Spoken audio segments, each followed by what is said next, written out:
एक अनकंफर्टेबल सवाल है, अगर कल को खुदा न खास्ता आपके साथ कुछ हो जाए तो क्या आपकी फैमिली के पास गारंटीड इनकम होगी? लोग इंश्योरेंस लेते हैं, लेकिन ज़्यादातर लोग एजेंट के चक्कर में गलत इंश्योरेंस ले लेते हैं। आकाश भाई, LIC तो सब करते हैं, अब कौन सा इंश्योरेंस चाहिए फिर? LIC से पहले एक इंश्योरेंस और आती है जो government of India post office के थ्रू चलाती है, लेकिन इसके बारे में 90% लोगों को पता नहीं होता। जी हाँ, इसका नाम है पोस्टल लाइफ इंश्योरेंस, PLI।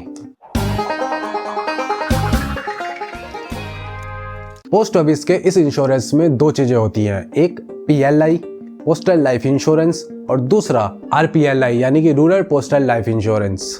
और इसमें सिर्फ इंश्योरेंस और सेविंग का कॉम्बिनेशन होता है। आकाश भाई, फिर ये LIC जैसा ही तो हुआ ना? कॉन्सेप्ट सेम है सूरज, लेकिन टारगेट ऑडियंस और एलिजिबिलिटी अलग अलग है। PLI कोई नई स्कीम नहीं है, ये आज़ादी से पहले से चली आ रही एक स्कीम है। ये स्कीम 1884 से चली आ रही है। उस वक्त ये सिर्फ गवर्नमेंट एम्प्लॉयज़ के लिए हुआ करता था, मतलब कि ये LIC से भी पुरानी इंश्योरेंस है। LIC से भी पुरानी स्कीम है? क्या बात है। अच्छा जी। हाँ सूरज, इसलिए इसका ट्रस्ट लेवल बहुत हाई है। अच्छा, कौन कौन अपनी PLI करवा सकता है ये समझना भी ज़रूरी है। अगर आप गवर्नमेंट एम्प्लॉय हो तो आप अपनी PLI करा सकते हो। अगर आप सेमी गवर्नमेंट जॉब में हो तो भी आप अपनी PLI करवा सकते हो। अगर आप PSU एम्प्लॉयज़ हो तब भी आप अपनी PLI करा सकते हो। अगर आप डिफेंस में हो, रेलवेज़ में हो, प्रोफेशनल हो, CA, डॉक्टर, लॉयर, टीचर, अगर आप ये सब प्रोफेशन में हो तो आप अपनी PLI करवा सकते हो। RPLI किन लोगों के लिए है? RPLI है जो रूरल एरियाज़ हैं उन लोगों के लिए। रूरल एरियाज़ के लोग अपनी RPLI करवा सकते हैं और जो अर्बन में रहते हैं वो अपनी PLI करवा सकते हैं। अच्छा, फिर तो मिडिल क्लास आदमी भी अपना अकाउंट खुलवा सकता है, क्यों? हाँ सूरज, इसी गैप को फिल करने के लिए RPLI है।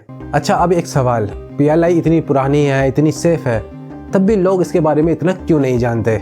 इसके पीछे बेसिकली दो रीज़न है। इतने एजेंट LIC के हैं, उससे कहीं ज़्यादा कम एजेंट PLI में है। दूसरा, PLI में जो इंसेंटिव है वो मिलता है, लेकिन उस लेवल पे नहीं मिलता जितना आपको LIC में मिलता है एजेंट्स को। पर अब धीरे धीरे अवेयरनेस लोगों में आ रही है तो लोग PLI करवा रहे हैं। क्योंकि LIC ज़्यादा दिखती है इसलिए LIC ज़्यादा बिकती है। क्यों? सही कह रहा हो ना आकाश भाई? एग्जैक्टली सूरज, प्रोडक्ट वीक नहीं है, लेकिन मार्केटिंग में कमी है। अच्छा, PLI के अंदर मल्टीपल प्लान्स आते हैं। होल लाइफ इंश्योरेंस जिसे सुरक्षा कहा जाता है, एंडोमेंट इंश्योरेंस जिसे संतोष कहा जाता है, convertible whole life insurance, anticipated endowment जिसे सुमंगल कहा जाता है, चिल्ड्रन पॉलिसी जिसे बाल जीवन बीमा कहा जाता है, जॉइंट लाइफ इंश्योरेंस जिसे युमंगल सुरक्षा कहा जाता है। मोटा मोटी देखा जाए तो जो PLI है वो 6 प्लान्स में बटी हुई है। आकाश भाई, नाम तो LIC जैसा ही लग रहा है। सूरज, नाम सिमिलर है, लेकिन कैलकुलेशन और एलिजिबिलिटी का फ़र्क है। अच्छा, अब एक बहुत इंपॉर्टेंट बात ध्यान से सुनना, PLI मार्केट लिंक नहीं होती, तो इसमें आपको उतने रिटर्न नहीं मिलते जो इंश्योरेंस मार्केट लिंक कंपनीज होती हैं। दूसरे, इसमें गारंटीड बेनिफिट होता है प्लस बोनस आपको मिलता है। इसका जो सेटलमेंट है वो भी आसानी से हो जाता है ना, ज़्यादा इतना आपको चक्कर नहीं काटने पड़ते। अच्छा, इसमें जो क्लेम का प्रोसीजर है वो बाकी जो इंश्योरेंस कंपनी है उनसे आसान है, और आपका जो क्लेम किया हुआ पैसा है वो टाइम पे मिल जाता है। आकाश भाई, ये इन्वेस्टमेंट है या फिर इंश्योरेंस? सूरज, PLI इंश्योरेंस है, इन्वेस्टमेंट नहीं। सेविंग बोनस के फॉर्म में मिलती है। देखिए, इंश्योरेंस लेते वक्त हम बहुत सारी गलतियां करते हैं जिस वजह से हमें हमारा पैसा नहीं मिल पाता, हमारा क्लेम रिजेक्ट हो जाता है। अच्छा, और ये समझना बहुत ज़रूरी है कि इंश्योरेंस होता क्या है। इंश्योरेंस को इंश्योरेंस की तरह देखना ज़रूरी है। इंश्योरेंस को अपना FD नहीं समझना चाहिए, इंश्योरेंस को अपना इन्वेस्टमेंट नहीं समझना चाहिए। सिर्फ मैच्योरिटी का अमाउंट देखना और फैमिली के जो रिक्वायरमेंट है, उनकी जो प्रोटेक्शन है, उसको इग्नोर कर देना और सिर्फ एजेंट के कहने पर अपनी इंश्योरेंस ले लेना। अच्छा, इसलिए लोग बोलते हैं कि इंश्योरेंस यूजलेस है क्योंकि उन्हें गलत पॉलिसी दे दी जाती है। नहीं सूरज, इंश्योरेंस का इस्तेमाल गलत तरीके से हो जाता है। एजेंट अपने कमीशन के चक्कर में कोई सी भी पॉलिसी आपको बेच देता है, इसलिए अपने तरफ से भी रिसर्च ज़रूर कीजिएगा। इन सब से आपको दूर रहना होगा। इंश्योरेंस सिर्फ इंश्योरेंस होता है और वो उसका पर्पस होता है कि खुदा न खास्ता अगर कुछ हो जाए तो उस टाइम पे आपको एक सर्टेन अमाउंट ऑफ मनी मिल पाए। As simple as that. ये कोई इन्वेस्टमेंट नहीं है। इंश्योरेंस का असली काम यही तो होता है। अगर आप गवर्नमेंट एम्प्लॉयज़ हो या फिर PSU एम्प्लॉयज़ हो या फिर सेमी गवर्नमेंट जॉब करते हो, टीचर हो, डॉक्टर हो, प्रोफेशनल हो, तो आप अपनी PLI पोस्ट ऑफिस में खुलवा सकते हो। या फिर अगर आप रूरल एरिया में रहते हो और आप किसान हो और सेल्फ एम्प्लॉयड हो तो भी आप अपनी RPLI खुलवा सकते हैं। PLI की जो लिमिट होती है मैक्सिमम 20 लाख तक होती है और RPLI की जो इंश्योरेंस की लिमिट होती है वो 10 लाख तक होती है। तो ये पीस ऑफ माइंड के लिए है। एग्जैक्टली सूरज। अच्छा, पोस्ट ऑफिस का एक पॉलिसी होल्डर था जिसकी खुदा न खास्ता सडनली डेथ हो गई। उनकी फैमिली को पता था कि भाई इन्होंने PLI ली है, तो उन्होंने क्या किया, अपनी जो कॉपी थी वो वहाँ जाके सबमिट करा दी। तो फैमिली ने अपने सारे डॉक्यूमेंट वहाँ जाके सबमिट करा दिए। उसके बाद जो क्लेम प्रोसेस था वो स्मूथ था और उनको पैसा अपना टाइम पे मिल गया। इंश्योरेंस का असली काम यही तो होता है, जो समझ गया वो सही जगह गया। हाँ, ये बात ध्यान रखना कि आपको अपनी सारी इन्फॉर्मेशन सही देनी होती है।